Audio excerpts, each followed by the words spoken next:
ဒီနေ့ကတော့ IELTS reading comprehension ပေါ့နော် reading strategies and skills ကိုသင်ပေးမှာဖြစ်ပါတယ်reading comprehension လုပ်တဲ့အခါမှာသူရဲ့ tips and strategies တွေရှိပါတယ်မိကုန်း question types ပေါ်မှာမူတည်ပြီးတော့လည်းstrategies တွေရှိပါတယ်ဒီနေ့ကတော့စာပိုက်တစ်ပိုက်မှာနောက်က follow up reading comprehension questions တွေကိုဘယ်လို handle လုပ်ပြီးဖြေသွားလဲရအောင်ယူသွားလဲဆိုတာကိုပြပြပေးသွားမယ်အဲ့တော့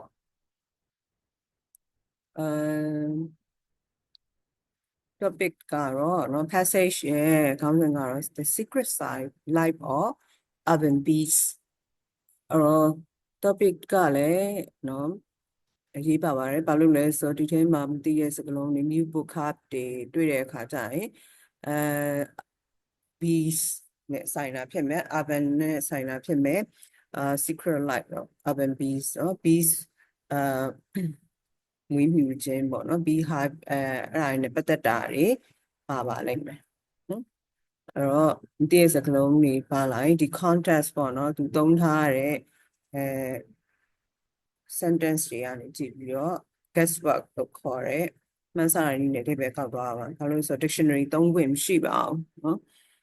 အဲ့တော့ဆမ်မကတော့များသောအားဖြင့်မိကုန်းကိုအရင်ဖတ်တယ်ပေါ့နော်မိကုန်းကိုဖတ်တဲ့အတွက်ကြောင့်မို့လို့ကြိုဖတ်ထားတော့စာပိုက်ကိုဖတ်တဲ့အခါမှာဖြေရှားတာပို့လွယ်ပါတယ်နော်ဒါက second paragraph question ကreading passage တစ်ခုကို question 73ခုရှိပါတယ်เนาะreading passage က3ခုလာတယ်အဲ့တော့စုစုပေါင်း40 questions ပေါ့เนาะအဲ့တော့passage တစ်ခုကို question type 2မျိုးကနေ3မျိုးအထိလာတတ်ပါတယ်အဲ့တော့ကြည့်အောင် question 1 to 6က matching headings လို့ခေါ်ပါတယ် matching headings ဆိုတာဘာလဲဆိုဒီ paragraph တွေဟာဘာအကြောင်းကိုရည်ညွှန်းတာလဲဘာအကြောင်းပြောထားလဲဆိုတာကိုဒီမှာရှိရဟာတဲ့ paragraph တွေနဲ့matching လုပ်ပေးရမှာပါအဲ့တော့ခါလေးကြာရင်အပြည့်လာတယ်ခါလေးကြာလို့ရှိရင်အပြည့်မလာပေါ့နော်ဒီမှာဆိုရင်1 2 3 4 5 6 paragraph 6ခုပဲမေးထားပြီးတော့ဒီမှာကmatching လောက်မှာ8ခုပေါ့နော်ဟိုအဲ့တော့6ခုအဲ့လိုမျိုးတွဲရမှာမဟုတ်ပါဘူးအဲ့တော့ဒီကောင်ကတော့ဘေးကုန်းကြိုဖတ်စရာမလိုဘူးပေါ့နော်ဒီ paragraph A ဖတ်ပြီးမှဒီကောင်ကိုရွေးရုံပဲပေါ့နော်များသောအားဖြင့်တော့MCQ multiple choice question နဲ့ဒီ heading matching တွေမှာelimination method လို့ခေါ်ရမဖြစ်နိုင်တဲ့ဟာတွေကိုမဖြစ်နိုင်တဲ့ဟာတွေကိုcross out လုပ်ထားတာ cross out လုပ်ထားလို့ရှိရင်ပို့ပြီးတော့လွယ်ပါတယ်နော်အဲ့တော့ဒါကheading matching ပေါ့နော်နောက်တစ်ခုကဘာလဲဆိုလို့ရှိရင်multiple choice question ပေါ့ multiple choice question ကတော့ဒီ၄ခုတွေကနေ question မှန်တဲ့ဟာကိုယူရမှာပေါ့နော်အဲ့ဒါလည်းဒီလိုပဲelimination method ကိုသုံးသွားလို့ရှိရင်လွယ်ပါတယ်နော်ပြီးတော့ keywords တွေပေါ့နော်ဟိုတနေ့ကတွေ့လို့ keywords တွေကိုတခြား focus လုပ်ပြီးတော့ရှာမယ်ဆိုရင်စာပိုက်ထဲမှာရှာမယ်ဆိုပို့လွယ်တယ်ပေါ့နော်ဝတ်စားသွားမယ်ဆိုလို့ရှိရင်เนาะ top လား bottom လားเนาะ pants လား skirt လားကိုဝင်မဲ့ဟာကိုကြိုပြီးတော့သိထားမယ်ဆိုလို့ရှိရင်သွားရှာမယ်နေရာပို့လွယ်သူလို့ပေါ့နော်ဒီမှာအကုန်လုံးကိုမဖတ်ပေါ့နော်မှတ်မိမှာဆိုလို့2ခုစီလောက်ပဲဖတ်မယ်7 to 10 question 4ခုWhat is one reason bees may produce more honey in cities than in rural areas နော်အဲ့တော့တောရွာဒေသတွေမှာထက်ဘာဖြစ်လို့မြို့တွေမှာမွေးတာလဲနော်အဲ့တော့ဒီအကြောင်းရင်းကိုရှာပေးရမှာပေါ့နော်အကြောင်းရင်းကိုရှာပေးရမယ်ဒါက keywords ပေါ့နော်keywords ကိုလိုက်ရှာရမယ်ပေါ့နော်ဖြေကဘာလဲဆိုဖြေမှာလဲ keywords တွေရှိတယ်fewer diseases တဲ့သူတို့ယောဂ နဲလို့မြို့မှာနော်နောက်တစ်ခုကကြတော့ they feed on a wider variety of plants အဲ့မှာနော်အပင်မျိုးစုံလို့နော်ဝီဆုပ်ဖို့ပို့လွယ်တယ်ပေါ့ they are sheltered from wind and rain နဲ့အဲ့မှာအမိုးအကာတွေရှိတယ်နော်ပြားတွေကဒုက္ခမရောက်ဘူးပေါ့နော်နောက်တစ်ခုကကြတော့နောက်တစ်ခုကဒါ keywords တွေပေါ့နော်နောက်တစ်ခုကကြ artificial nettle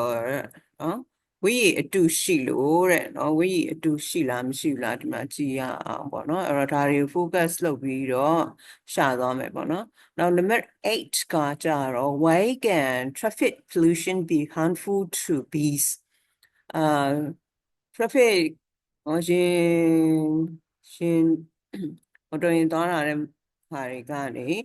ညဉ့်ညမ်းမှုတွေကဘာဖြစ်လို့လဲနော်ပြားတွေအတွက်အန္တရာယ်ရှိရလဲတဲ့ဆိုတော့ဒါကနည်းပေါ့နော်ဒါက keywords ပေါ့ဒါက keywords ဖြစ်ပါတယ်traffic pollution ရယ်ပြီးတဲ့အခါကျတော့ harmful ရယ်နော်အဲ့ဒါ focus လုပ်ရမယ်ဟာ traffic pollution ဆိုစကားလုံးကိုလိုက်ရှာအဲ့နားမှာအဖြေရှိမယ်ပေါ့နော်ဒါက cities နဲ့ rural ကို compare လုပ်တဲ့နေရာမှာရှိမယ်အဲ့တော့ကိုက expect လုပ်လို့ရတယ်ပေါ့ expectability and prediction က one of the most important comprehension skills ပေါ့နော်ABCD မှာလည်းအဲ့လို keywords တွေကိုလိုက်ရှာထားပါမယ် it prevents flowers from blooming ဘာဖြစ်လို့လဲဆိုတော့ပန်းတွေမပွင့်လို့တဲ့နော်အဲ့ pollution traffic pollution ရှိရင်ပန်းတွေမပွင့်လို့ဟုတ်လားနော်အဲ့ဒါကိုတိုက်ပေးရမယ်ပေါ့နော်ဒါ keywords ပေါ့ A ရဲ့ keywords ပေါ့ B ကကြတော့ it disrupts bees ability to smell flower နော်အဲ့တော့အနံ့ခံလို့မရလို့ဒီ pollution ရှိလို့ရှိရင်နော်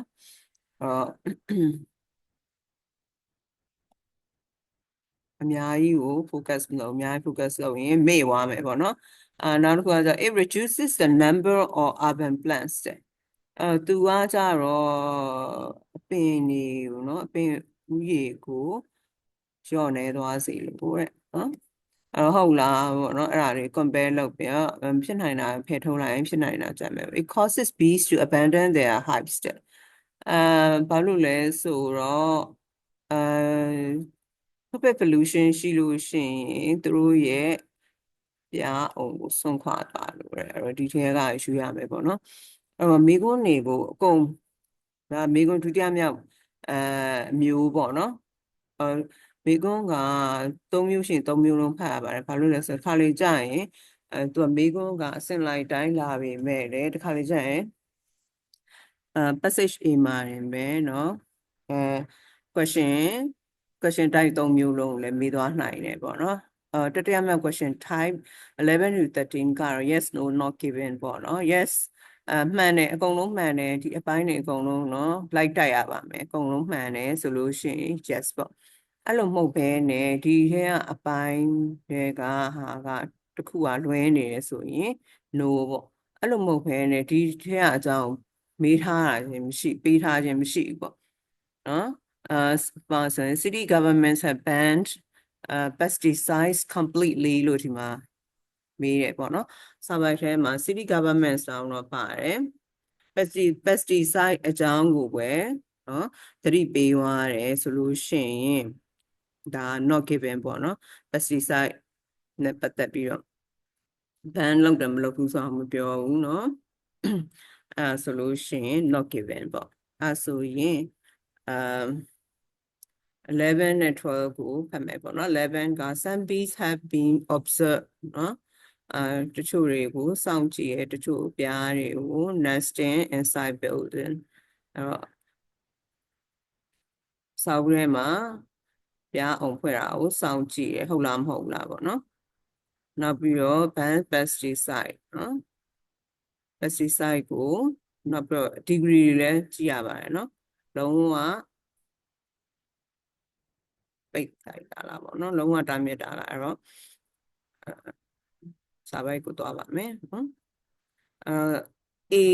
ဖတ်မယ်စာပိုက် A ကိုဖတ်ပြီးရတယ် question type 3မျိုးလုံးဖြေသွားပါမယ်เนาะဘာလို့လဲဆိုတော့ question type တစ်မျိုးပဲဖြေသွားတယ်ဆိုလို့ရှိရင် question type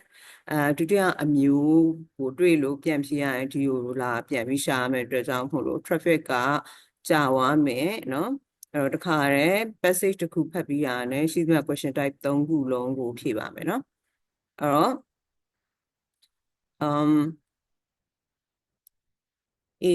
for much of human history, bees have been thought of as countryside creatures သူတို့တောမှာပဲမွေးတယ်တောကပြားရတယ်လို့ပဲယူဆထားတယ်เนาะလူသမိုင်းမှာ darting between wild flowers and pollinating crops under open skies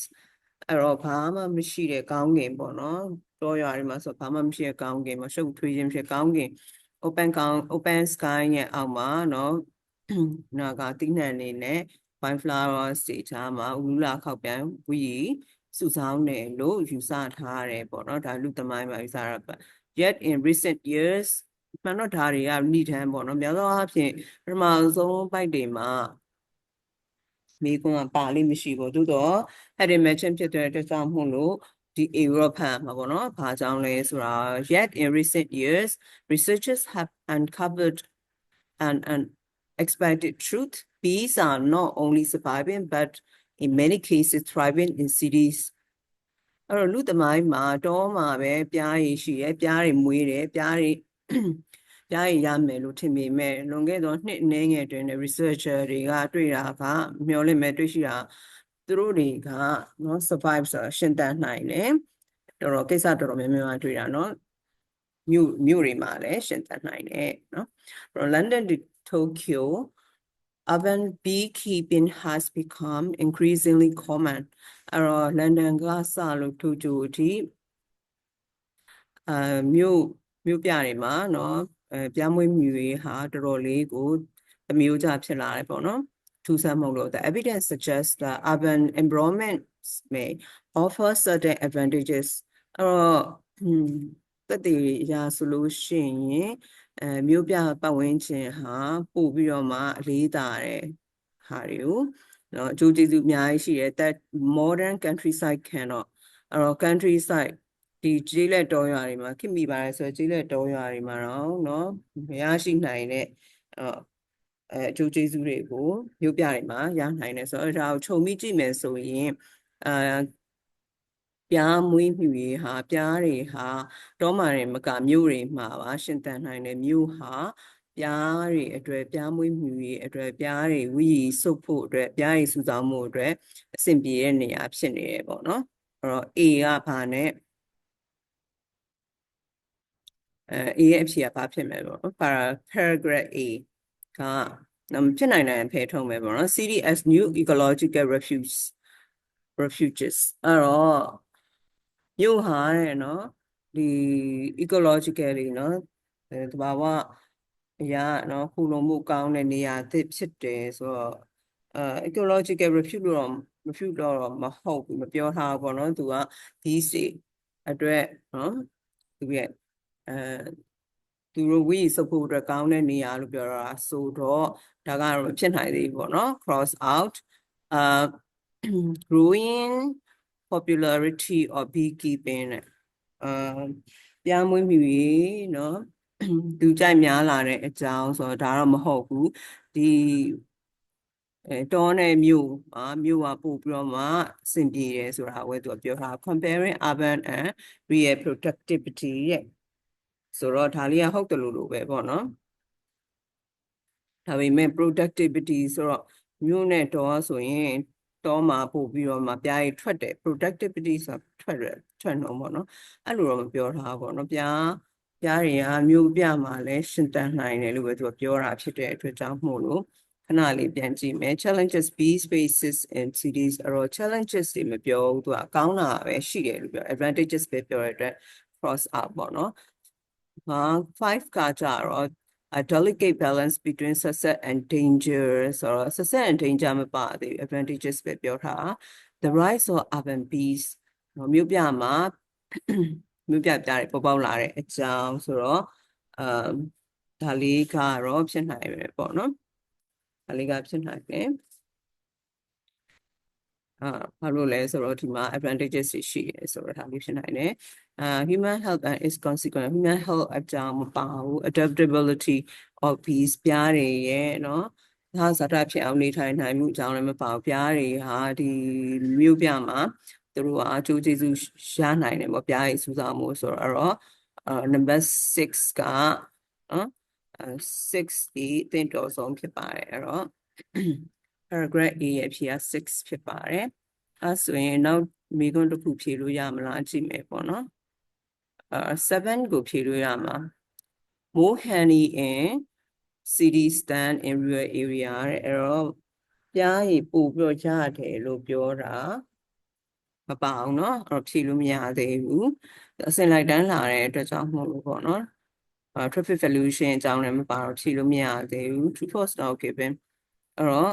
တချို့ပြားတွေကိုတဲ့နော်တချို့ပြားတွေကိုတချို့ပြားတွေကစာအုပ်တွင်းထဲမှာပြားအောင်ဖွဲ့တယ်ဆိုပြီးတော့မှပြောထားတယ်ဟယ်လိုဟ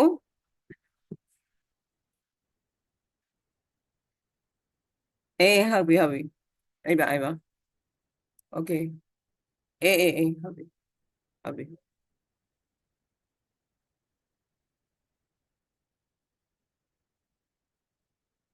အဲ့တော့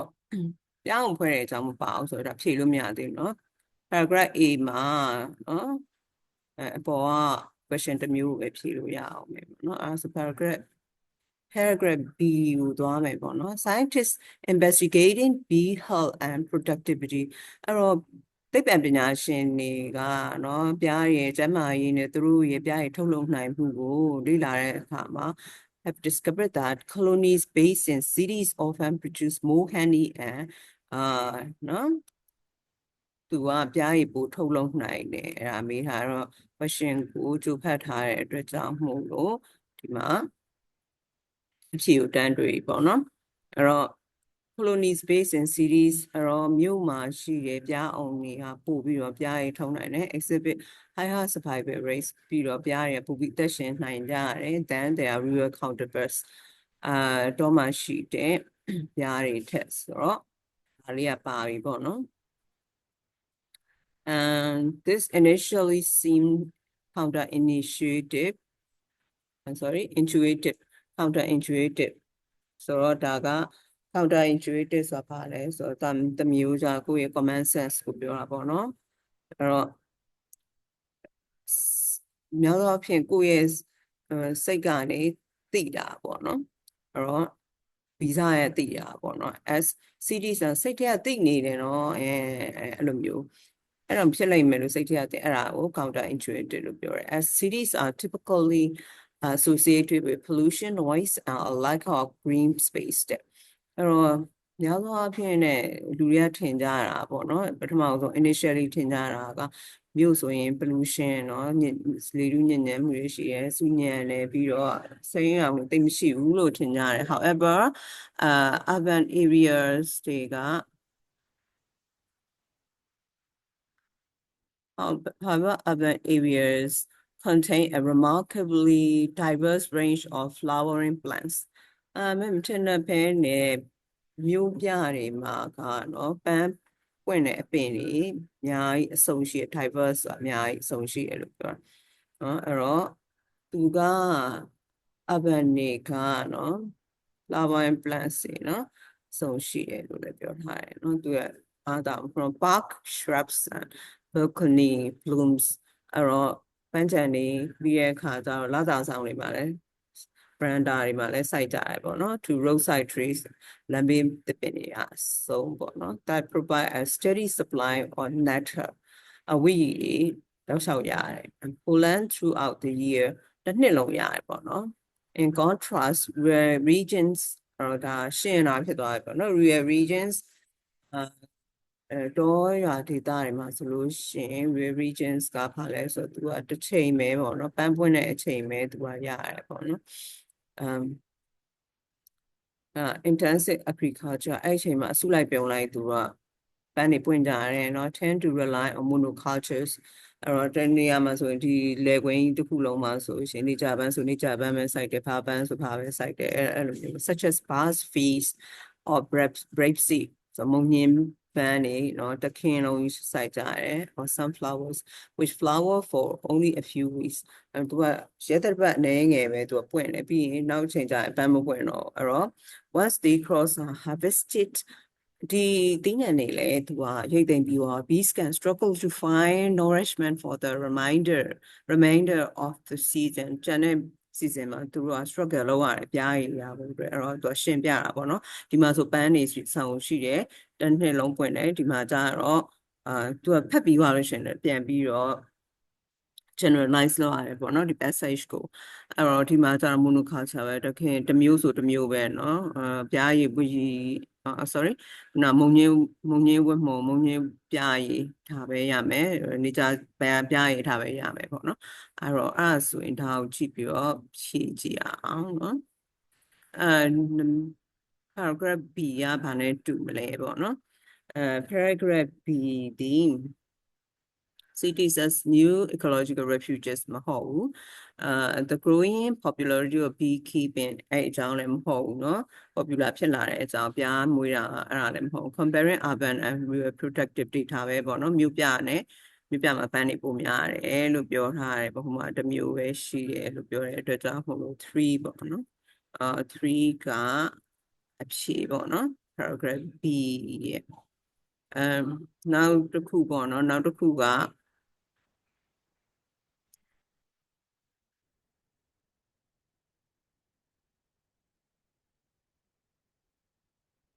အဲ့တော့နောက်တစ်ခုကစတော့နောက်တစ်မျိုးပေါ့နော်ဒီမှာ multiple choice မှာ multiple choice ကိုကြည့်တဲ့အခါကျတော့ what is one reason ဒီကဖြေလို့ရမှာ7ကိုကြည့်မယ်ပေါ့ what is one reason bees can produce more honey in cities than in rural areas အဲ့တော့ तू ကဘာလို့ပြားရည်ပို့ထုတ်လုပ်နိုင်တာလဲเนาะပြားရည်ပို့ထုတ်လုပ်နိုင်တာလဲဆိုတာကို तू ကအဲ့မှာparagraph B မှာသူပြောထားmore honey เนาะထုတ်လုပ်နိုင်တယ်ဘာလို့လဲဆိုတော့သူက diverse range of flower and plants เนาะဒီမှာပို့ပြီးတော့ပန်းနေစုံတဲ့နှစ်တိုင်းတစ်နှစ်လုံးပွင့်တယ်ပေါ့เนาะဆိုတော့အဲ့ဒါဆိုတော့သူ့ရဲ့အဖြေကဘာဖြစ်မလဲဆိုတော့fewer diseases လည်းမဟုတ် wider variety of plants ပေါ့ဒါပဲပေါ့နော် shelter from wind and rain လို့မပြောထားဘူး artificial nectar လို့မပြောထားဘူးအဲ့တော့အဖြေမှန်သည် B ဖြစ်ပါတယ်နော် best 7ရဲ့အဖြေသည် B ပါနော်အဲ့တော့ဒါက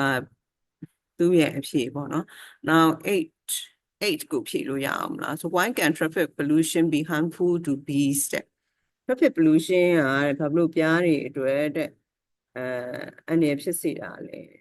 ဆိုတော့အဲ့ဒါက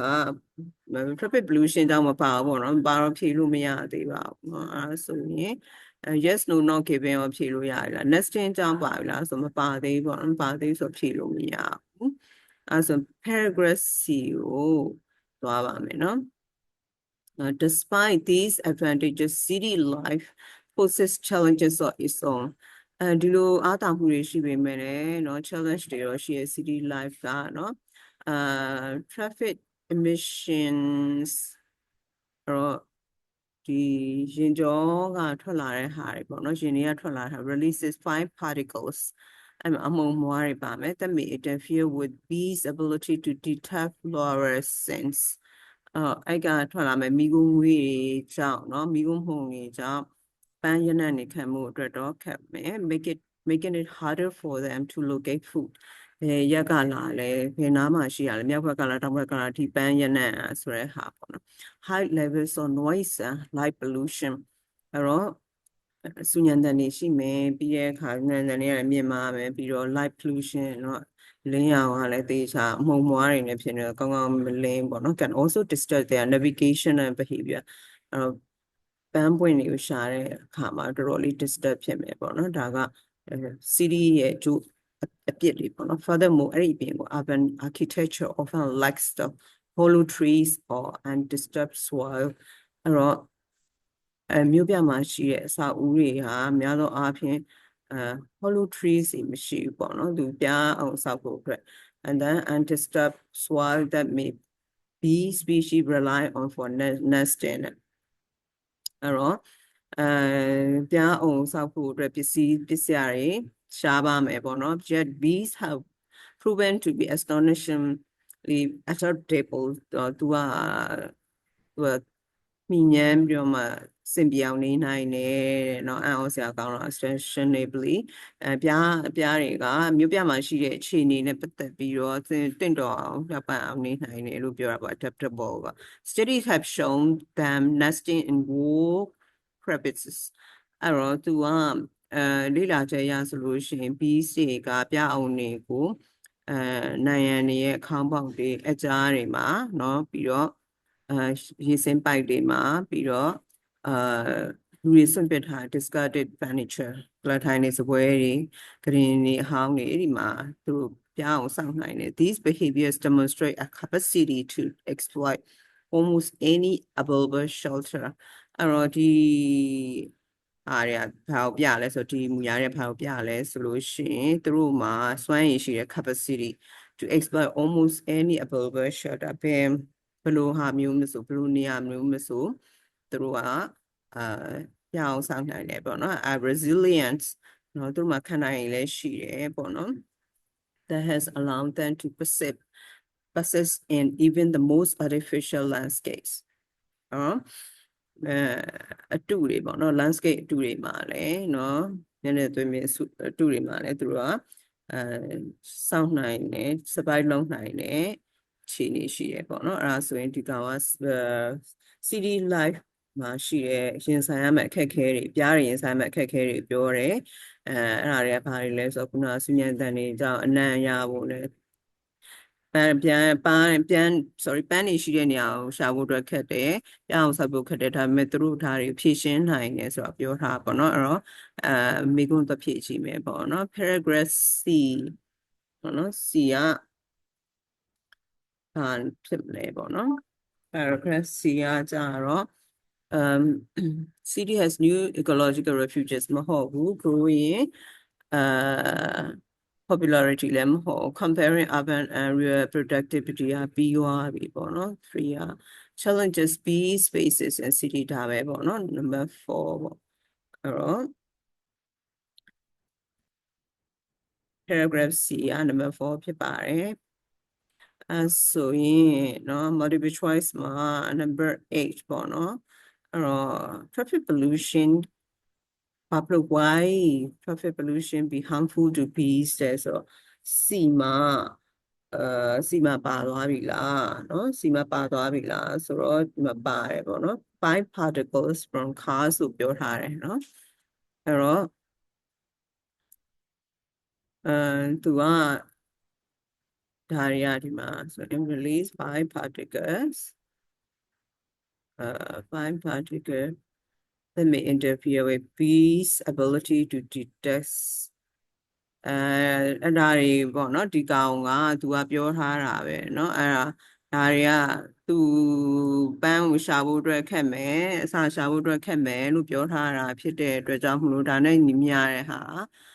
ပန်းပွင့်မှုခက်တယ်ဆိုတာမဟုတ်ပေါ့ဘီပေါ့နော်သူကပန်းနဲ့ရဖို့အတွက်ခက်မယ်ပေါ့တရားပဲပေါ့ reduce the number ဟုတ်သေးလားကြည့်မယ်နော် urban plants အဲ့ဒါတော့မပြောပေါ့နော်ပန်းပွင့်ရင်ကြာသွားမယ်ဆိုတော့ abandon their hives လည်းမပြောတော့ဖြည့်မှန်သည်ပါလဲဆိုတော့ B ဖြစ်ပါတယ်နော်နံပါတ်8ရဲ့ဖြည့်သည် B ဖြစ်တယ်နော်ဆိုရင်ဒါက B 8ထိဖြစ်ပြီးသွားပြီဆိုတော့နံပါတ်9ကိုဖတ်ထားမယ်ပေါ့နော် What dangers can arise from too many city beehives အဲ့တော့ဘာပြီးမြို့မှာပြားမွေးတယ်ဆိုတော့ဟုတ်ပြီမြို့မှာပြားအုံတွေများရင်ဘာပြဿနာဖြစ်မလဲเนาะအဲ့တော့ danger ပေါ့နော်သူရဲ့ဘယ်နည်းကကြတော့ keywords ကကြ dangerous too many city beehive เนาะအရင်များလို့ရှိရင်ဘယ်လိုမျိုးဖြစ်နိုင်လဲဆို why bee population may decline နဲ့ why bee တောပြားလေးတွေပေါ့နော်မြို့ပြားမဟုတ်ပဲတောပြားတွေကနော်နေဝမယ်တဲ့နော်သဘာဝပြားနေဝပြားရည်နေဝမယ် honey prices may fall တဲ့နော်ဈေးကျမယ်ပေါ့နော်ဈေးကျမယ်များလာတဲ့ခါကျ air quality may deteriorate တဲ့အဲ့တော့သူက အဲ့ဒီဒီမှာရှိတဲ့ air เนาะလေထု quality อ่ะเนาะမကောင်းပေါ့ bees may migrate to rural area အများကြီးမွေးထားလို့ရှိရင်သူတို့တွေကတော့ကိုပြန်ပြောင်းသွားနိုင်တယ်ပေါ့เนาะစော်မွန်ငါးတွေပြန်တယ်လို့ပေါ့เนาะအဲ့တော့ဒီဟာကိုပြောထားတာရှိလားပေါ့เนาะ9ကိုပြောထားတာရှိလားဆိုတော့ဒါက too many beehives နဲ့ပတ်သက်ပြောထားတာမရှိဘူးပေါ့เนาะအဲ့ဒါဆိုလို့ရှိရင်ဒီကောင်ကို yes no not given မှာ nesting inside building some bees have been observed ဒီကောင်ကနော်အဲ့ဒါက तू ကဘာလဲဆိုရင်ခုနကinside building လို့ပြောထားတာကနော်paragraph C မှာပေါ့နော် paragraph C က line 5မှာ1 2 3 4 5မှာ nesting in wall crevices လို့ပြောရဲဆိုတော့ဒီဟာဟုတ်တယ်ပေါ့မှန်တယ်ပေါ့နော်အဲ့တော့ तू ကobserve nesting inside building ဆိုတာမှန်ပါတယ်เนาะ true city government အကြောင်းပြောထားတာမပါသေးဆိုတော့စဖတ်မယ်ပေါ့เนาะ paragraph D ကိုစဖတ်ပါမယ်เนาะ paragraph D ကိုစဖတ်မယ်အဲ့တော့ဒီဟာ human ability human activity has also played activity has also played a major role in the success of urban bees အဲ့တော့လူသားတွေရဲ့လှုပ်ဆောင်မှုတွေကလည်းဒီ urban bees တွေအောင်မြင်မှုအတွက်ကတခန်းခဏမှာပါဝင်တယ်လူသားတွေလှုပ်ဆောင်မှု across many cities မြို့ပြတော်တော်များများ individuals organization have begun installing beehives အဲ့တော့ပြားအောင်တွေလုပ်ပေးတယ် on rooftops and balconies เนาะအဲ့တော့ဒီမိုးနဲ့ balconies တွေမှာเนาะလာလာဆောင်တွေမှာလုပ်ပေးတယ် often motivated by environmental awareness or the desire to reconnect with nature သူတို့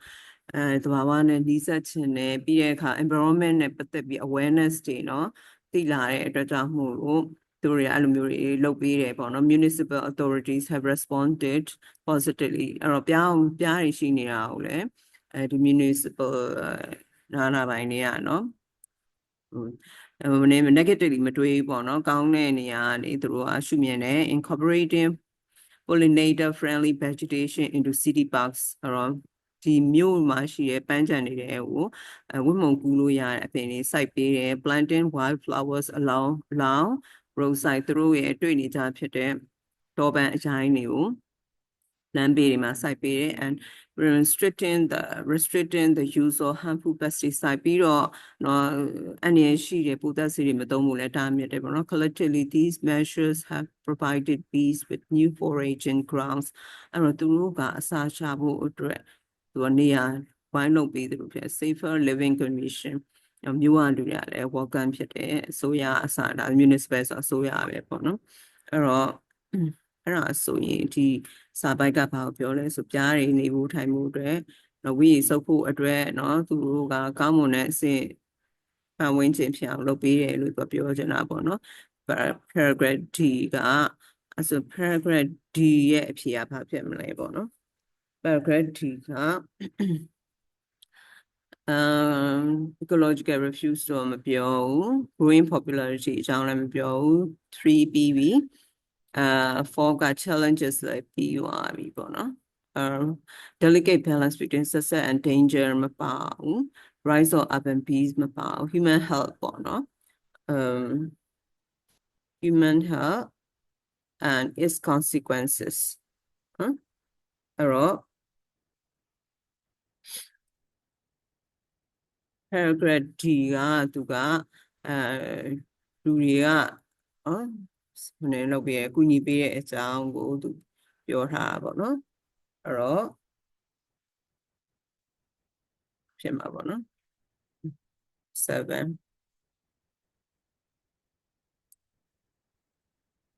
အဲ့ဆိုရင်ဒီအောက်မှာကဖြည့်လို့ရမလဲပေါ့နော်နံပါတ်9ဖြည့်လို့ရမလားtoo many CDB highs အကြောင်းမပြောဘူး Dr. Morales အကြောင်းလည်းမပါပေါ့နော်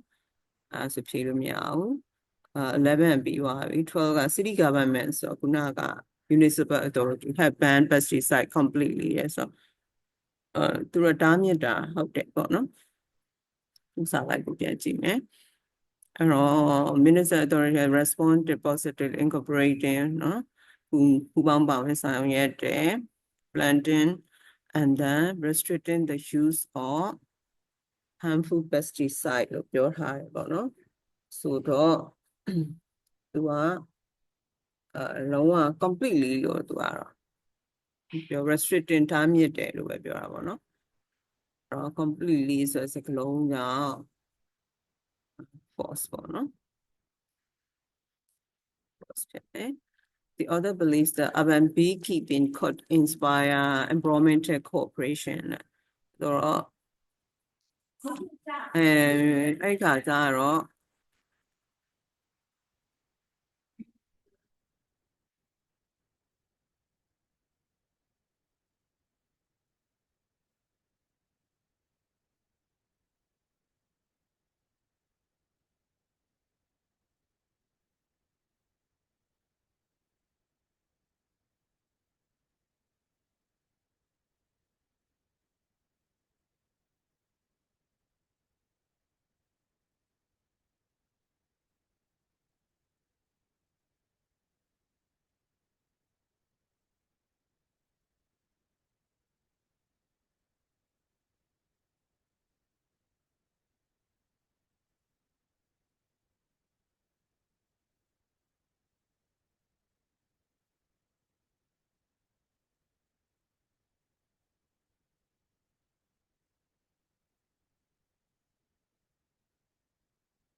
limit paragraph E ပေါ့နော် however expert warn that good intention can sometimes create new problems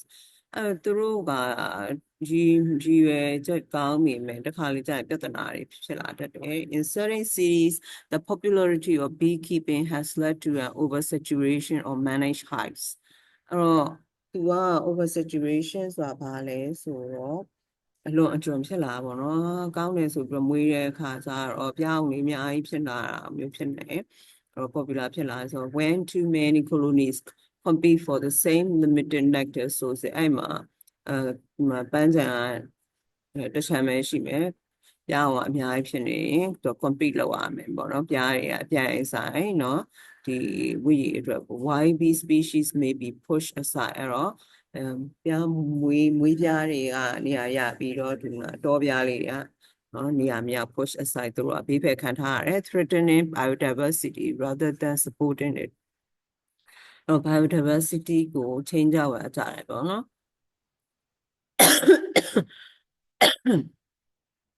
biodiversity ဆိုအပင်နဲ့ပြိဿနဲ့သာဇာတနေထိုင်တဲ့ဟာဘာဝကြီးကပြောင်းပြန်ဖြစ်သွားမယ် urban ecologist Dr. Anna Morris cautions that သတိပေးတယ်ဒီဘာဝနဲ့သာဇာတဖြစ်တဲ့ဟာကို expert ပညာရှင်ပေါ့နော်သူကသတိပေးတယ် introducing more honeybees is not always the solution ပြားတွေအများကြီးမွေးတာ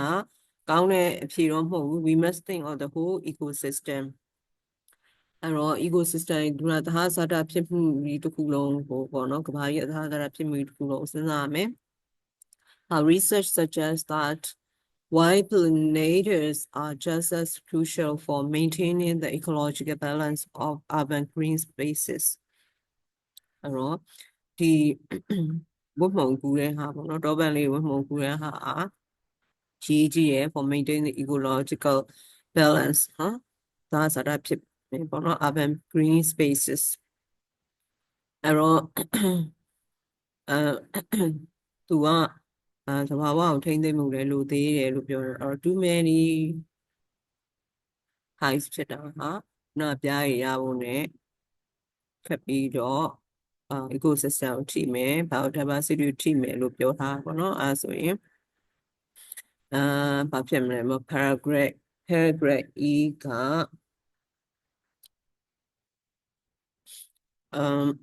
cities and new ecological refuge မဟုတ်ဘူးgreen popularity ကတော့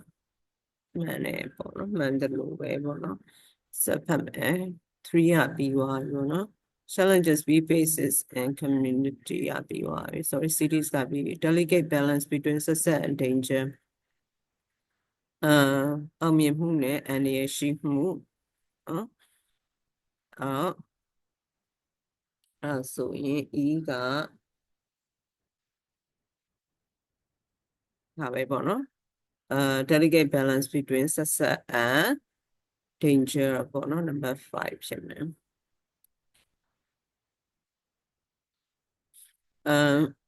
အဲ့ဆိုရင်ဒီမှာဆက်ဖတ်မယ်ပေါ့နော် number 9က danger can arise if too many CDP highs အများကြီးပြောင်းနေအများကြီးရှိရင် YB population အနေဝ YB တွေတော့ threaten ဖြစ်တယ်လို့ပြောရဲပေါ့နော် any prices may fall လို့တော့မပါထားပေါ့နော် number 9ကair quality ကိုထိခိုက်စေတယ်လို့မပြောထားဘူး migrate to rural areas ပြီးမေ migrate to rural areas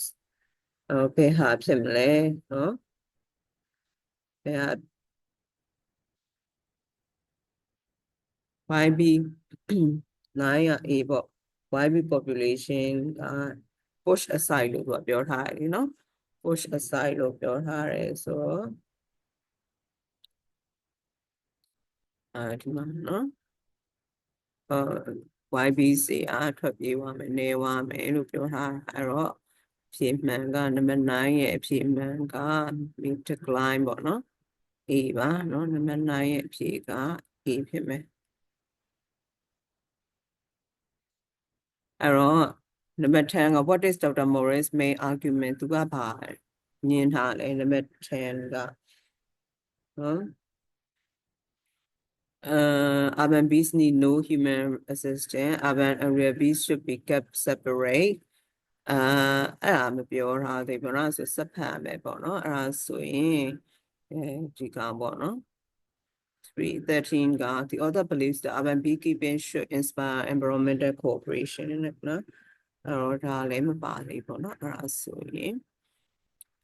F ကိုစက်ဖတ်မယ်ပေါ့เนาะ some scientists see the growing success of bees in cities as important lesson about the adaptability of nature. Bees resilience shows that wildlife can coexist with human development. အဲ့တော့သူကအောင်မြင်တယ်ပေါ့နော် bees တွေမွေးတာကောင်းတယ်ဘာလို့ဆိုတော့သူ adaptability အရန်ကောင်းတယ်ပေါ့နော်သူမသဟဇာတဖြစ်အောင်နေထိုင်နိုင်တယ် bees resilience show that wildlife can coexist သူတို့တွေကပြပြီးစေရဲ့ဒီခန္ဓာစွမ်းရည်ကဘာကိုပြလဲဆိုလို့ရှိရင်တော့ရိုင်း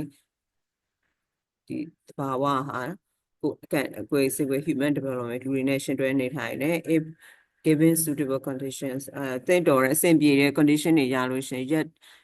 this coexistence is a fragile balance ဒါမဲ့သူကဒီ balance ကြီးအချိန်မီပျက်စီးသွားနိုင်တယ် expanding green areas ခုနအပင်တွေအများကြီးဆိုင်မယ် planting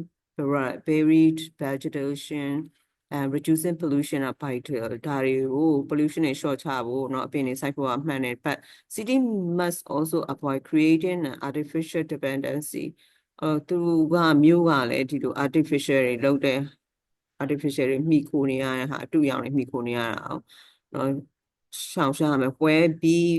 bee survival relies entirely on human management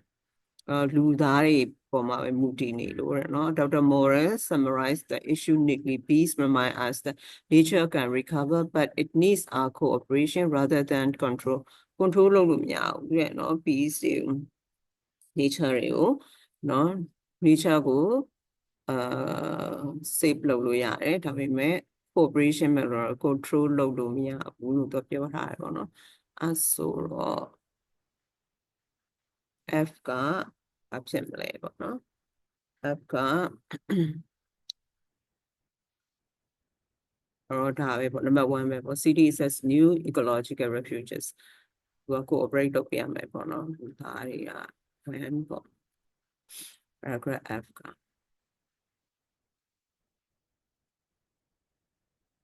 cooperation တော့ nature recover နော် nature can recover ဒီကောင်ကပြောရနော် တော့ဒါကအဖြေပဲပေါ့နော်အဲ့တော့ paragraph F ဒီ number 1ကိုပြောတာပေါ့နော်အဲ့တော့ဒါဆိုရင်10ကဖြေလို့ရပြီလားဆိုတော့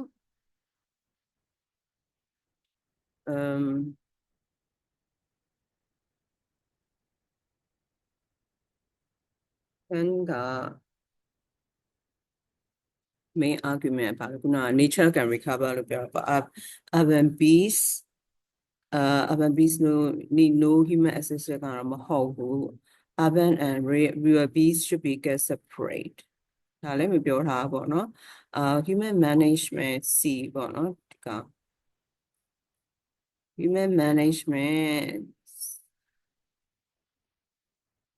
human management must not replace natural balance ကိုတော့ replace လုပ်လို့မရဘူးဒါပေမဲ့ control လုပ်လို့မရဘူးလို့ပြောရတယ်အတူတူပဲပေါ့နော်သူက cooperate ခုနက support လုပ်ပေးရမယ် control လုပ်လို့မရဘူးလို့ပြောထားတာအဲ့တော့ why bees are less important လို့လည်းမပြောထားတော့ဒါပဲပေါ့နော်နောက်တစ်ခုကကျတော့ The author believes that urban beekeeping could inspire environmental cooperation ဆိုတော့ဒါခုနက nature recover ကိုပဲပြောတာပဲပေါ့နော် nature recover ကိုပဲပြော inspire bees ရပြသွားဆိုတော့ story of bees နော် story of bees challenges our assumption about what cities represent မြို့ပြရဲ့ rules ကိုပြရတယ် when seen as less hostile to wildlife သူက wildlife ကိုအနေမရှိစေဘူး urban environments are being reimagined as potential refuge ဒီ wildlife တွေတော့ရဲ့ဒိဋ္ဌာန်တွေအတွက်သူက shelter ခုလုံးရအောင်ဖြစ်နိုင်တဲ့ places where man and nature can thrive side by side တူတူကနေထိုင်လို့ရတယ် whether this trend continues will depend largely on how cities are designed and managed in the years to come ဒါမဲ့အဲ့ဒါမြို့တွေကိုဘယ်လို design လုပ်ဘယ်လို manage လုပ်လဲဆိုတာပုံမှာမှုတည်တယ် it approach thoughtfully တေချာစီစဉ်မယ်ဆိုရင် urban beekeeping could serve as a model urban beekeeping ဒီမြို့မှာပြားရမွေးတာဆိုလို့ရှိရင်ဒါနမူနာဖြစ်သွားမယ် how humans can restore harmony with natural world လူသားတွေဟာ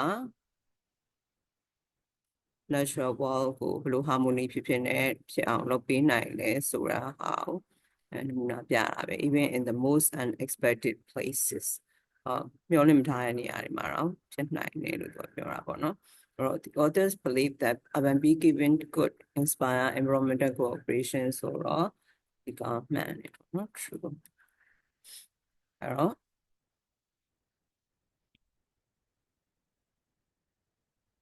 အဲ့တော့ဒါကတော့ပေါ့နော် reading comprehension ပေါ့နော် IELTS reading comprehension မှာအရင်ဆုံးမိကုံးကစာဖတ်တယ်မိကုံးကစာဖတ်ပြီးတော့ keywords တွေကိုမြင်တာရတယ်နော် keywords တွေကို highlight လုပ်တယ်အကုန်လုံးဖတ်ရတယ်ပေါ့နော်မိကုံးအဆုံးရှင်သုံးမျိုးရှင်သုံးမျိုးလုံးဖတ်ထားရတယ်ဘာလို့လဲဆိုစာပိုက်တစ်ပိုက်ချင်းစီမှာမိကုံးသုံးမျိုးလုံးတစ်ခါလေးမေးသွားနိုင်တယ်ပေါ့နော်heading matching ဆိုရင်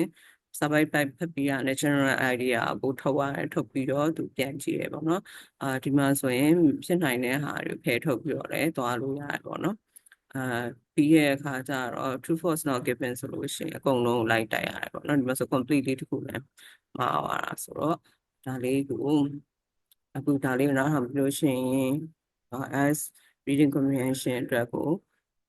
စင်ပြပြနဲ့ strategy တွေသုံးပြီးဖြေနိုင်သွားမယ်လို့ယူဆပါတယ်နော်ထောက်ပံ့ပြရရောက်မယ်လို့ယူဆပါတယ်အားလုံးပဲစင်ပြကြပါစေနော်